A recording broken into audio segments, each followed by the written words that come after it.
నమస్తే నవ్య న్యూస్ కి స్వాగతం। ఈ రోజు వార్తలోని ముఖ్యాంశాలు।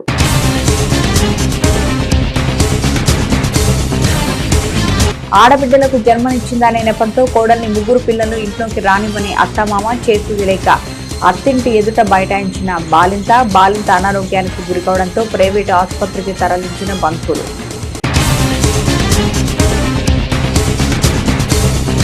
ప్రజా సమస్యల పరిష్కారంలో అధికారులు నిర్లక్ష్యం వహించవద్దు। బాపట్ల జిల్లా కలెక్టరేట్లో నిర్వహించిన ప్రజా సమస్యల పరిష్కార వేదిక కార్యక్రమంలో జిల్లా కలెక్టర్ వెంకటమౌళి।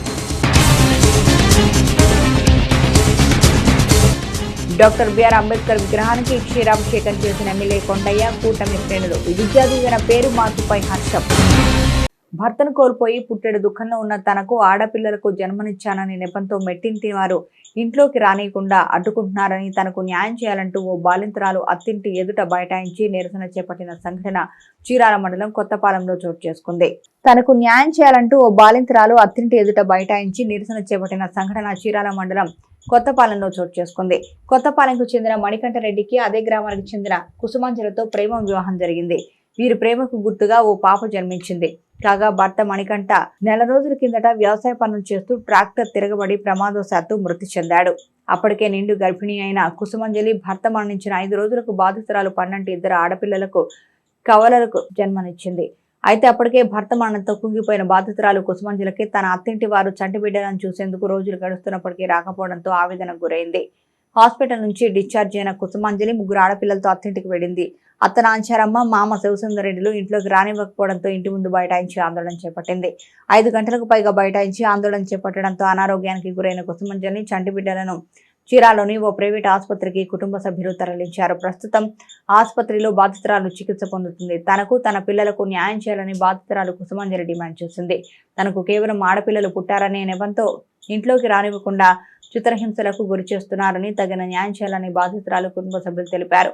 ఈ నేపథ్యంలో బాధితురాలు మామ శివసుందరెడ్డిని వివరణ కోరగా తనకు కొడుకు మణికంఠరెడ్డికి సంబంధించిన కార్యక్రమాలు పూర్తి కాలేదని, పూర్తయిన వెంటనే పెద్దల సమక్షంలో సమస్యను పరిష్కరించుకుంటామన్నారు। అయితే బాధితురాలు బంధువులు మాత్రం మెట్టినింటి వారి మాటలు నమ్మశక్యంగా లేవంటున్నారు।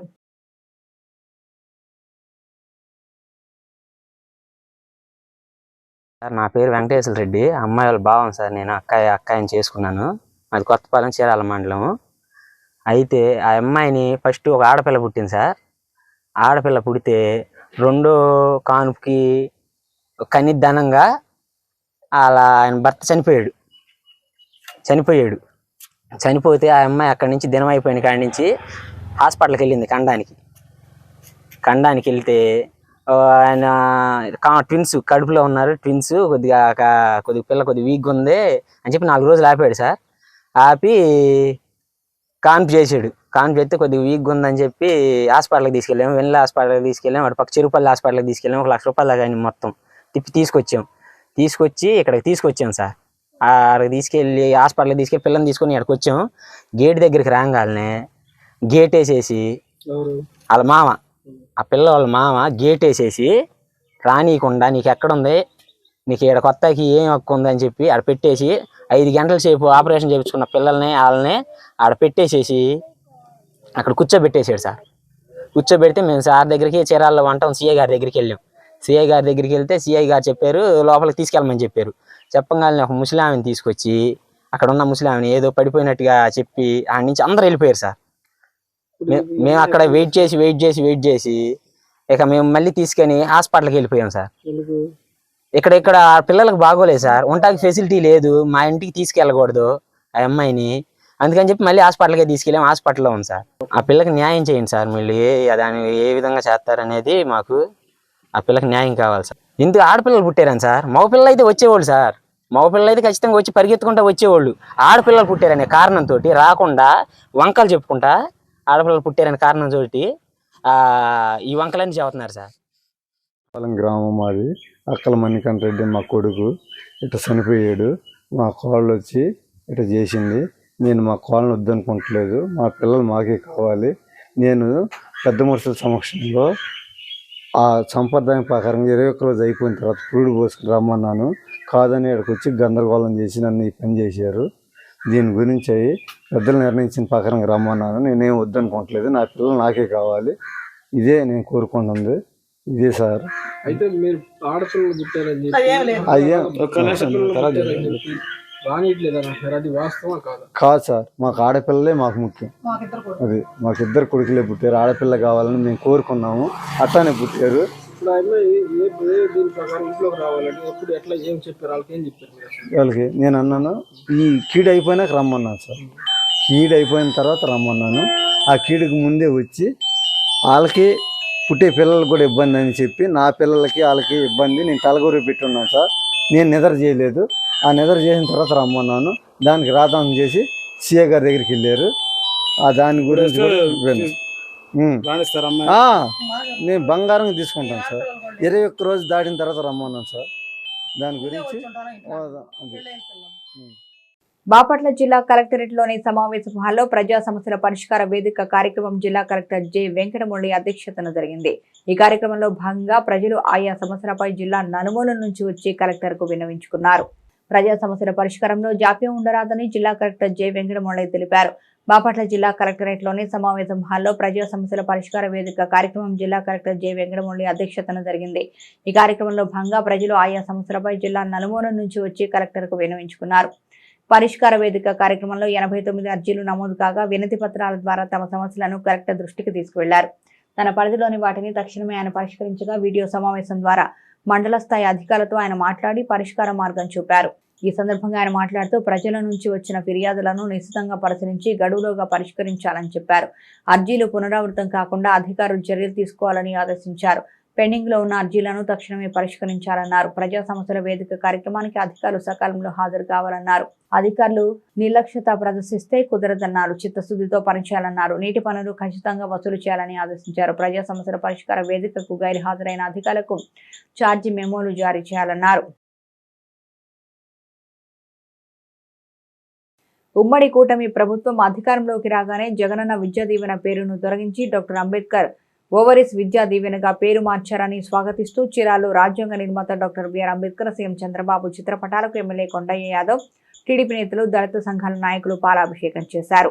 బడుగు బలహీన వర్గాల ఆశాజ్యోతి అయినటువంటి డాక్టర్ బిఆర్ అంబేద్కర్ పేరును విదేశీ విద్యా దీవెన పథకానికి తొలగించి జగనన్న విద్యా దీవెనగా మార్చుకొని జగన్ ఎస్సీ, ఎస్టీ, బీసీ, మైనార్టీల మనోభావాలను దెబ్బతీశారని చీరాల ఎమ్మెల్యే ఎంఎం కొండయ్య యాదవ్ మండిపడ్డారు. టీడీపీ కూటమి ప్రభుత్వం అధికారంలోకి రాగానే జగనన్న విద్యా దీవెన పేరును తొలగించి డాక్టర్ అంబేద్కర్ ఓవర్సీస్ విద్యా దీవెనగా పేరును పెట్టడాన్ని స్వాగతిస్తూ చీరాల్లో రాజ్యాంగ నిర్మాత doctor B R Ambedkar, CM Chandrababu చిత్రపటాలకు ఎమ్మెల్యే కొండయ్య యాదవ్, టీడీపీ నేతలు, దళిత సంఘాల నాయకులు పాలాభిషేకం చేశారు. అంబేద్కర్ విగ్రహానికి ఎమ్మెల్యే కొండయ్య యాదవ్ పూలమాలలు వేసి ఘన నివాళులర్పించారు.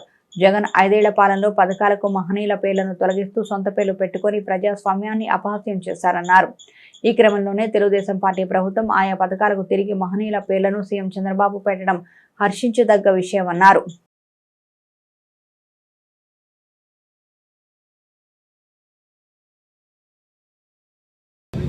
మీ అందరికీ తెలుసు 2014, 2019 మధ్యలో తెలుగుదేశం పార్టీ పాలన కాలం ముందు ఆ రోజున అంబేద్కర్ గారి పేరు మీద ది అంబేద్కర్ ఓవర్సీస్ విద్యా నిధి అనేటువంటి పేరుతో ఆ రోజున దాదాపు 5,000 మందికి పైచులకు విదేశాలకు వెళ్ళేటువంటి అవకాశం, విదేశ విద్య అనేటువంటి దాన్ని మనందరం అనుకున్నాం. దాని ద్వారా అనేక మందికి ప్రయోజనం జరిగిన సంగతి మీ అందరూ తెలుసు. దాన్ని జగన్మోహన్ రెడ్డి గారు వచ్చిన తర్వాత జగనన్న విదేశీ విద్య అనేటువంటి పేరుతో పూర్తిగా అటకెక్కించడం, ఎలక్షన్కు ముందు మేమందరం కూడా పెద్ద ఎత్తున తిరిగి ఏదైతే అంబేద్కర్ ఓవర్సీస్ నిధి అనేటువంటి పథకం ఉందో దాన్ని కంటిన్యూ చేపిస్తామని చెప్పడం జరిగింది.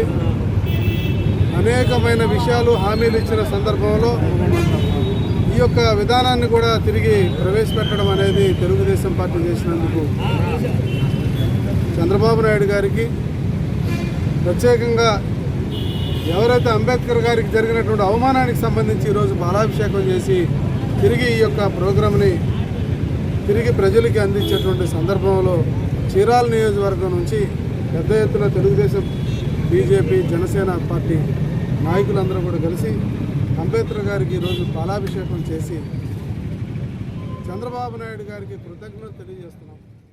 చరిత్రలో నేటి ముఖ్యమైన ఘటనని ఓసారి చూద్దాం.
తెలంగాణ రాష్ట్రం అశ్వారావుపేటలో ఎస్ఐగా పనిచేస్తున్న శ్రీనివాసరావు ఆత్మహత్యకు కారకులైన వారిని శిక్షించాలని చీరాల తహసీల్దార్ కార్యాలయం వద్ద దళిత బహుజన పార్టీ ఆధ్వర్యంలో నాయకులు నిరసన కార్యక్రమం చేపట్టారు.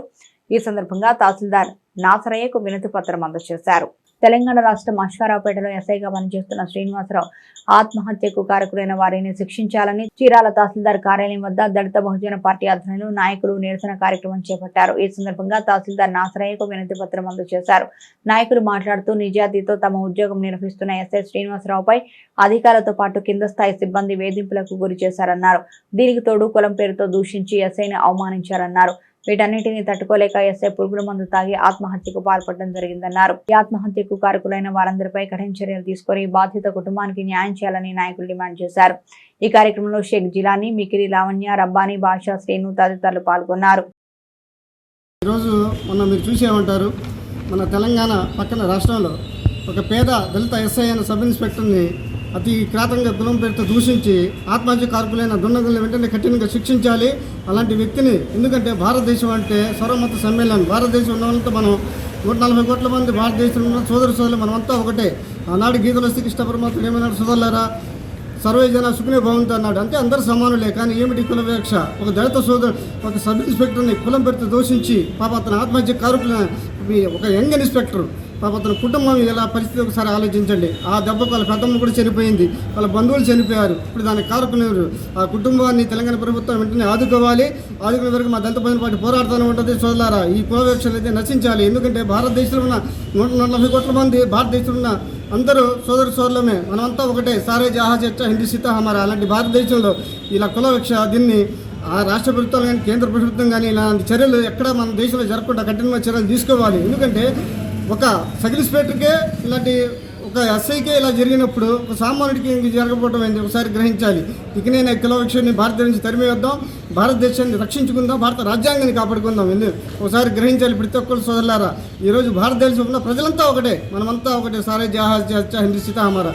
అలాంటి భారతదేశంలో ఇలా ఒక దళిత సోదరుని ఒక ఎస్ఐని కులం పేరుతో దూషించి అతి క్రాతంగా అతను ఆత్మహత్య కారకులే. అతని కుటుంబం ఈరోజు చూడండి, ఆ కుటుంబాన్ని మా తెలంగాణలో మా దళిత బహుజన పార్టీలు పరామర్శించింది. అన్ని విధాలు ఆదుకుంటామని పార్టీ భరోసా ఇచ్చింది. దాన్ని అందరూ పోరాడుతూనే ఉంటాం. తెలంగాణలో కూడా అట్లాగే ఆంధ్రప్రదేశ్లో కూడా మేము చెప్తున్నాం, ఎక్కడ ఇలాంటి సంఘటనలు జరగకుండా రాష్ట్ర ప్రభుత్వాలు కేంద్ర కఠినమైన చర్యలు తీసుకోవాలి. అలాగే ఈ కుల వివక్షని రక్షించాలి. కుల వివక్ష భారతదేశాన్ని పారదోలాలి. భారతదేశాన్ని రక్షించాలి, భారత రాజ్యాంగాన్ని కాపాడుకుందాం. ఆంధ్రప్రదేశ్ రాష్ట్ర ప్రభుత్వం ప్రతిష్టాత్మకంగా ప్రారంభించిన ప్రజా సమస్యల పరిష్కార వేదిక కార్యక్రమం బాపట్ల జిల్లా పోలీస్ ప్రధాన కార్యాలయంలో జిల్లా ఎస్పీ వక్కు జిందాల్ అధ్యక్షతన జరిగింది. ఈ కార్యక్రమంలో భాగంగా జిల్లాలోని పలు ప్రాంతాల నుంచి జిల్లా పోలీస్ ప్రధాన కార్యాలయానికి వచ్చిన ఫిర్యాదుదారులు తమ సమస్యలను స్వయంగా ఎస్పీకి విన్నవించుకున్నారు. ప్రజా సమస్యల పరిష్కార వేదిక కార్యక్రమం ద్వారా వచ్చే ఫిర్యాదులను అత్యంత ప్రాధాన్యతతో పరిష్కరిస్తున్నామని బాపట్ల జిల్లా ఎస్పీ వకుల్ జిందాల్ అన్నారు. ఆంధ్రప్రదేశ్ రాష్ట్ర ప్రభుత్వం ప్రతిష్టాత్మకంగా ప్రారంభించిన ప్రజా సమస్యల పరిష్కార వేదిక కార్యక్రమం బాపట్ల జిల్లా పోలీస్ ప్రధాన కార్యాలయంలో జిల్లా ఎస్పీ వకుల్ జిందాల్ అధ్యక్షతన జరిగింది. ఈ కార్యక్రమంలో భాగంగా జిల్లాలోని పలు ప్రాంతాల నుంచి జిల్లా పోలీస్ ప్రధాన కార్యాలయానికి వచ్చిన ఫిర్యాదుదారులు తమ సమస్యలను స్వయంగా ఎస్పీకి విన్నవించుకున్నారు. వారి సమస్యలు క్షుణ్ణంగా విని రిపోర్టులను పరిశీలించిన ఎస్పీ సంబంధిత పోలీసు అధికారులకు ఫోన్ చేసి మాట్లాడి ఫిర్యాదులపై చట్ట ప్రకారం విచారణ జరిపి త్వరితగతిన పరిష్కరించి బాధితులకు న్యాయం చేయాలని ఆదేశించారు. వివిధ సమస్యల పరిష్కారం కొరకు పోలీస్ స్టేషన్ కార్యాలయాలకు వచ్చి ఫిర్యాదుదారులతో పోలీసు అధికారులు సిబ్బంది మర్యాదపూర్వకంగా వ్యవహరించి చట్ట పరిధిలో వారి సమస్యల పరిష్కారానికి కృషి చేయాలని ఎస్పీ ఆదేశించారు. ఈ కార్యక్రమంలో అడిషనల్ ఎస్పీ టిపి విఠలేశ్వర్ గారు, ఇన్స్పెక్టర్ సిహెచ్ సింగయ్య, ఇతర పోలీసు అధికారులు సిబ్బంది ఉన్నారు. వేటపాలెంలోని కన్నికా పరమేశ్వరి ఆలయ ప్రాంగణంలో ఆర్యవైశ్య సమితి ఆధ్వర్యంలో బాపట్ల ఎంపీ కృష్ణప్రసాద్, చీరాల ఎమ్మెల్యే కొండయ్యలకు ఘన సన్మాన కార్యక్రమం జరిగింది. ఈ సందర్భంగా ఆర్యవైశ్య ప్రతినిధులు, వ్యాపారులు కలిసి గజమాలతో ఘన సత్కారం నిర్వహించారు. కోస్టల్ కారిడార్గా చీరాల ప్రాంత అభివృద్ధికి పునాదులు పడుతున్నాయని, ఉద్యోగ ఉపాధి అవకాశాలతో ఆదర్శ నగరంగా చీరాల ఎదగనుందని బాపట్ల ఎంపీ కృష్ణప్రసాద్ అన్నారు. వేటపాలెంలోని కన్నికా పరమేశ్వరి ఆలయ ప్రాంగణంలో ఆర్యవైశ్య సమితి ఆధ్వర్యంలో బాపట్ల ఎంపీ కృష్ణప్రసాద్, చీరాల ఎమ్మెల్యే కొండయ్యలకు ఘన సన్మాన కార్యక్రమం జరిగింది. ఈ సందర్భంగా ఆర్యవైశ్య ప్రతినిధులు, వ్యాపారులు కలిసి గజమాలతో ఘన సత్కారం నిర్వహించారు. ఈ సందర్భంగా ఆయన మాట్లాడుతూ పోర్ట్ బేసిక్ డెవలప్మెంట్ దిశగా ప్రస్తుతం ప్రభుత్వం అడుగులు వేస్తోందని, ఇటీవలి ఢిల్లీ పెద్దల ముందు ముఖ్యమంత్రి చంద్రబాబు నాయుడు కోస్టల్ కారిడార్ మరియు ఎకనామిక్ జోన్ అంశాలు ప్రస్తావించారని ఎంపీ వెల్లడించారు. ఐటీ హబ్, మెగా టెక్స్టైల్ పార్కులను చీరాల్లో నిర్మించే విధంగా ప్రభుత్వం ముందు ప్రతిపాదనలు ఉంచడం జరిగిందన్నారు. వ్యాపార రంగాల్లో అంచెలంచెలుగా ఎదుగుతున్న ఆర్యవైశ్యులందరికీ ప్రభుత్వం అండగా ఉంటుందన్నారు. రాయితీలు, పథకాలతో వ్యాపారాలు ప్రోత్సహించేందుకు ప్రభుత్వం సిద్ధంగా ఉందని వెల్లడించారు. ఎమ్మెల్యే మాలకొండయ్య మాట్లాడుతూ చీరాలలో వ్యాపారులు అభివృద్ధికి అన్ని విధాలుగా అండగా ఉంటారని హామీ ఇచ్చారు. కార్యక్రమంలో సలగల రాజశేఖర్, ఆర్యవైశ్య ప్రతినిధులు బాలకృష్ణ, ముత్తుకుమారన్, పోతురాజు, శ్రీనివాసరావు, సుబ్బయ్య తదితరులు పాల్గొన్నారు. నేను బాధుడు ఇదే కర్మకు పెరిగిన రోజున స్పష్టంగా చూశాను. ఒకటే చెప్తున్నాను, ఇక్కడ కులం అనేది కాదు. గౌరవనీయులు మన పార్లమెంట్ అంటే బాపట్ల పార్లమెంట్ ఎంపీ గారు చీరాలలో ఐటీ హబ్ వస్తుందని ఆల్రెడీ ముఖ్యమంత్రి గారు అప్పుడు ఇక్కడికి వచ్చే ప్రకటించారు. నేటి తిరుమల తిరుపతి సమాచారాన్ని ఓసారి పరిశీలిద్దాం. తిరుమలలో భక్తుల రద్దీ కొనసాగుతుంది. వివిధ ప్రాంతాల నుంచి వచ్చిన భక్తులు స్వామివారి దర్శనం కోసం 24 కంపార్ట్మెంట్లలో వేచి ఉన్నారు. టోకెన్ లేని భక్తులకు 10 గంటల్లో సర్వదర్శనం కలుగుతుందని టీటీడీ అధికారులు వివరించారు. నిన్న స్వామివారిని 77,995 మంది భక్తులు దర్శించుకోగా 30,250 మంది తలనీలాలు సమర్పించుకున్నారు. భక్తులు స్వామివారికి సమర్పించుకున్న కానుక ద్వారా హుండీ ఆదాయం 3.72 కోట్ల ఆదాయం వచ్చిందని తెలిపారు. చీరాల సముద్ర తీర ప్రాంతంలో పర్యాటకుల ప్రమాదాలను నియంత్రించేందుకు గాను అన్ని చర్యలు తమ అసోసియేషన్ తరపున చేపడుతున్నట్లు ఆంధ్రప్రదేశ్ బీచ్ రిసార్ట్స్ అసోసియేషన్ ప్రతినిధులు స్పష్టం చేశారు. వేటపాలెం మండలం రామపురంలో బీచ్ రిసార్ట్స్ అసోసియేషన్ ప్రతినిధులు ఏర్పాటు చేసిన విలేకరుల సమావేశంలో తీరంలో ప్రమాదాల నియంత్రణకు తాము చేపట్టబోయే చర్యలను అసోసియేషన్ ప్రతినిధులు స్పష్టం చేశారు. సముద్ర తీర ప్రాంతంలో ఇటీవలి పర్యాటకులు వరుసగా మృత్యువాత పడ్డ నేపథ్యంలో స్థానిక ఎమ్మెల్యే కొండయ్య సూచనల మేరకు బీచ్లో కట్టుదిట్టమైన భద్రతా ఏర్పాట్లు చేపడుతున్నట్టు ఆంధ్రప్రదేశ్ బీచ్ రిసార్ట్స్ అసోసియేషన్ ప్రతినిధులు తెలిపారు. చీరాల సముద్ర తీర ప్రాంతంలో పర్యాటకుల ప్రమాదాలు నియంత్రించేందుకు గాను అన్ని చర్యలు తమ అసోసియేషన్ తరపున చేపడుతున్నట్టు ఆంధ్రప్రదేశ్ బీచ్ రిసార్ట్స్ అసోసియేషన్ ప్రతినిధులు స్పష్టం చేశారు. వేటపాలెం మండలం రామపురంలో బీచ్ రిసార్ట్స్ అసోసియేషన్ ప్రతినిధులు ఏర్పాటు చేసిన విలేకరుల సమావేశంలో తీరంలో ప్రమాదాల నియంత్రణకు తాము చేపట్టబోయే చర్యలను అసోసియేషన్ ప్రతినిధులు స్పష్టం చేశారు. ఇటీవలి కాలంలో చీరాల బీచ్ నందు జరిగిన వరుస ప్రమాదాల అనంతరం చేపట్టిన అత్యవసర చర్యల్లో భాగంగా పర్యాటకులకు బీచ్కి అనుమతి నిలిపివేసిన సంగతి అందరికీ తెలిసిందే అన్నారు. అనేక ప్రచారాలు ప్రజల్లోకి వెళ్లాయని, వాటి వల్ల రాబోయే రోజుల్లో పర్యాటకులకు చీరాల బీచ్పై భయం ఏర్పడే ప్రమాదం ఉందన్నారు. బీచ్ రిసార్ట్స్ అసోసియేషన్ తరపున ఆయా ప్రాంతాల్లో ప్రమాద హెచ్చరికల బోర్డుల ఏర్పాటు, బీచ్ లోపల పర్యాటకుల్ని గైడ్ చేయడానికి ఎర్ర జెండాలు ఏర్పాటు చేశామన్నారు. అంతేకాకుండా తీరంలో 5 చోట్ల కావలసిన అవుట్ పోస్టుల నిర్మాణం చేపడుతున్నామని తెలిపారు. ప్రభుత్వ సహాయం అందే వరకు 5 బీచ్ పాయింట్లో 10 మంది గజ ఈతగాళ్లు ఏర్పాటు చేసి వారికి జీతాలు అందించడానికి ముందుకొచ్చామన్నారు. భద్రత కోసం తీసుకున్న చర్యలను పరిశీలించి వెంటనే బీచ్ని పర్యాటకుల కోసం అందుబాటులోకి తేవాలని కోరారు. కార్యక్రమంలో అసోసియేషన్ ప్రతినిధులు వీరభద్రరావు, భవానీప్రసాద్, గోవిందరెడ్డి, రవికుమార్, వివిధ రిసార్ట్స్ నిర్వాహకులు పాల్గొన్నారు.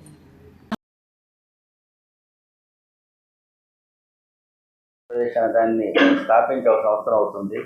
దీంట్లో శ్రీకాకుళం దగ్గర తీసుకొని మన కోస్టల్ ఏరియా ఎంతవరకు ఉందో ఆంధ్రప్రదేశ్ బోర్డర్లో ఆ దగ్గరలో ఉన్న అన్ని రిసార్ట్స్ని కూడా దీంట్లో మెంబర్స్ కింద జాయిన్ చేస్తున్నాము. వైజాగ్ నుంచి కూడా చాలామంది ఇందులో మెంబర్స్ ఉన్నారు, కాకినాడ నుంచి ఉన్నారు, మన ఒంగోలు నుంచి ఉన్నారు, అట్లాగే మన చీరాలు కూడా అందరూ మెంబర్స్ అయ్యారు ఇందులో. ఈరోజు అట్లాగే మన అనుకోకుండా కొన్ని విపత్తులు సంభవించినాయి మన చీరాల బీచ్లో. ఆ విపత్తు సంభవించడం వల్ల కొంతమంది ప్రాణ నష్టం జరిగింది. దాని మీద గవర్నమెంట్ వారు కొన్ని చర్యలు తీసుకోవాలని చెప్పి లోకల్గా ఎమ్మెల్యే గారిని అట్లాగే డిఎస్పీ గారిని కూడా కోరడం జరిగింది. ఎమ్మెల్యే గారు డిఎస్పీ గారు మాతో పాటు కూర్చుని ఒక సమావేశం నిర్వహించి మేము బీచ్లో తగిన జాగ్రత్తలు ఎట్లా తీసుకోవాలి, ఏం చేయాలి, ప్రజలకు ఎట్లా అవగాహన కల్పించాలనే దాని మీద అందరం కలిసి సమిష్టిగా కొన్ని నిర్ణయాలు తీసుకున్నాము. దాన్ని సందర్భంగానే బీచ్లో ఎక్కువలో తెల్లకుండా ఉండటానికి రెడ్ ఫ్లాగ్స్ అరేంజ్ చేయడం జరిగింది. అట్లాగే మేము కొన్ని చోట్ల డేంజర్ జోన్ బోట్స్, అట్లాగే స్విమ్మింగ్ ఏరియాస్ ఇవన్నీ కూడా బోట్స్ ప్లే కార్డ్స్ పెట్టడం జరుగుతుంది. అట్లాగే 5 పాయింట్స్ గుర్తించాం మేము స్విమ్మింగ్ ఏరియాస్ కింద.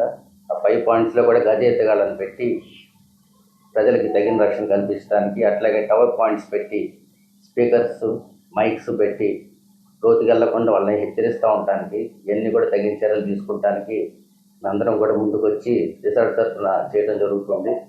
ఇదంతా కూడా జరుగుతున్న సమయంలో ఇక్కడ పర్యాటక రంగానికి ఈరోజు కూడా ఇట్లే మూసేసి ఉండటం వల్ల చాలా ఇబ్బందులు కలుగుతున్నాయి. పర్యాటకులు రావడానికి కూడా ఇబ్బంది పడుతున్నారు. సో ఎంత తొందరగా వీలైతే అంత తొందరగా ప్రభుత్వం మేము చేస్తున్న వీటన్నింటిని గుర్తించి బీచ్లను ఓపెన్ చేస్తామని కోరుతున్నాం. నేటి వాతావరణ సమాచారాన్ని ఓసారి పరిశీలిద్దాం.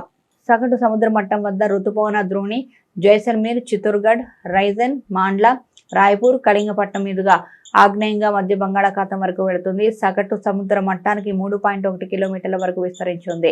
నిన్నటి దక్షిణ ఆంధ్రప్రదేశ్ తీరంలో పశ్చిమ మధ్య బంగాళాఖాతం మీదుగా ఏర్పడిన తుఫాను ఇప్పుడు పశ్చిమ మధ్య బంగాళాఖాతం మీదుగా ఉత్తర ఆంధ్రప్రదేశ్ తీరంలో వాయువ్య బంగాళాఖాతంకి ఆనుకొని సగటు సముద్ర మట్టానికి 3.1 అండ్ 7.6 కిలోమీటర్ల మధ్య ఎత్తుతో నైరుతి దిశగా వంగి ఉంది. గాలుల కోత 4.5 అండ్ 7.6 కిలోమీటర్ల మధ్య సుమారుగా 18 డిగ్రీల పొడవున సముద్ర మట్టం ఎత్తుతో దక్షిణం వైపు వంగి ఉంది. తేలికపాటి నుంచి మోస్తరు వర్షం లేదా ఉరుములతో కూడిన జల్లులు కొన్ని చోట్ల కురిసే అవకాశం ఉంది. భారీ నుంచి అతి భారీ వర్షాలు 1 లేదా 2 చోట్ల కురిసే అవకాశం ఉంది. అలాగే ఉరుములతో కూడిన మెరుపులు 1 లేదా 2 చోట్ల సంభవించే అవకాశం ఉంది. వార్తలోని నేటి అంతర్జాతీయ, జాతీయ, రాష్ట్ర ముఖ్యమైన అంశాలను ఓసారి పరిశీలిద్దాం. ప్రధానమంత్రి మోదీ నేడు రష్యా పర్యటనకు వెళ్లనున్నారు. ఉక్రెయిన్ పై మాస్కో యుద్ధం తర్వాత మోదీ ఆ దేశ పర్యటనకు వెళ్లడం ఇదే తొలిసారి. రష్యా అధ్యక్షుడు వ్లాదిమిర్ పుతిన్ ఆహ్వానం మేరకు ఇవాళ 8-9 తేదీల్లో మోదీ రష్యాలో పర్యటించనున్నారు.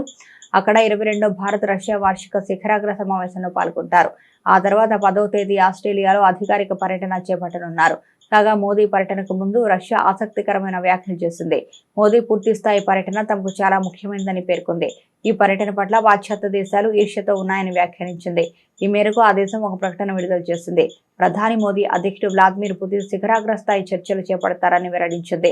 కాగా ఉక్రెయిన్పై రష్యా దండయాత్ర తర్వాత మాస్కోను ప్రధాని మోదీ సందర్శించడం ఇదే తొలిసారి. అదేవిధంగా భారత ప్రధాని ఆస్ట్రేలియాకు వెళ్లడం 41 ఏళ్లలో ఇది మొదటిసారి కావడం విశేషం. వైఎస్ఆర్ 75వ జయంతి సందర్భంగా కాంగ్రెస్ అగ్రనేత ఎంపీ రాహుల్ గాంధీ స్పందించారు. కొన్ని ఆసక్తికరమైన విషయాలు తెలిపారు. వైఎస్ఆర్ అసలైన ప్రజానాయకుడు అని కొనియాడారు. ఎల్లప్పుడూ ప్రజల కోసమే బ్రతికిన నాయకుడు వైఎస్ రాజశేఖర రెడ్డి అని కీర్తించారు. ఆయన మరణం అత్యంత విషాదమని ఆవేదన వ్యక్తం చేశారు. వైఎస్ఆర్ బ్రతికుంటే ఏపీ ముఖ చిత్రం వేరేలా ఉండదని, ఈరోజు ఆంధ్రప్రదేశ్కి ఈ పరిస్థితి ఉండేది కాదన్నారు. కష్టాలు కన్నీళ్లు ఉండేవి కావని తెలిపారు. ఆయన వారసత్వాన్ని షర్మిల సమర్థవంతంగా ముందుకు తీసుకువెళ్తారని ఆశాభావాన్ని వ్యక్తం చేశారు. ఆ నమ్మకం తనకుందని ధీమాను వ్యక్తం చేశారు రాహుల్ గాంధీ.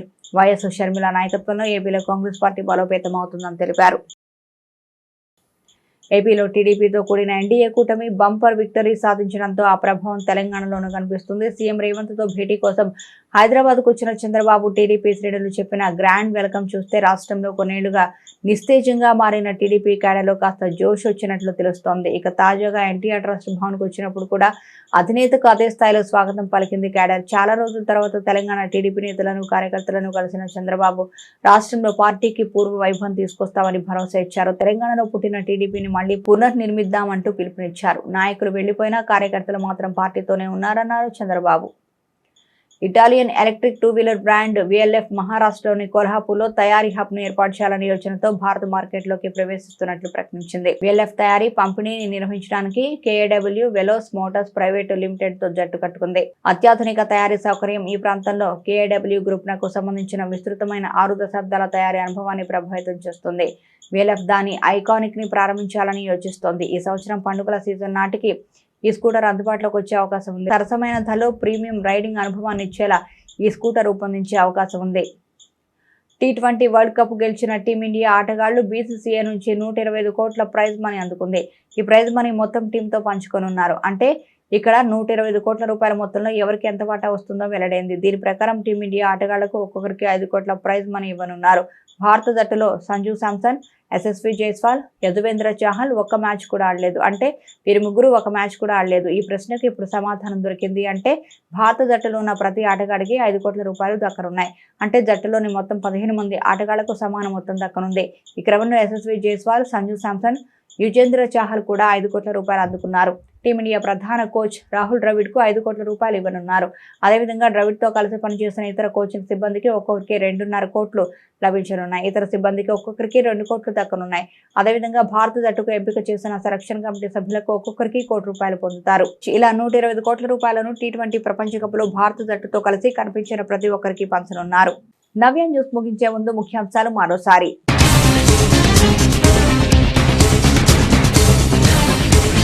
ఆడబిడ్డలకు జన్మనిచ్చిందనే నెపంతో కోడల్ని 3 పిల్లలు ఇంట్లోకి రానివ్వని అత్తమామ చేతులు లేక అత్తింటి ఎదుట బైఠాయించిన బాలింత అనారోగ్యానికి గురికావడంతో ప్రైవేటు ఆసుపత్రికి తరలించిన బంధువులు.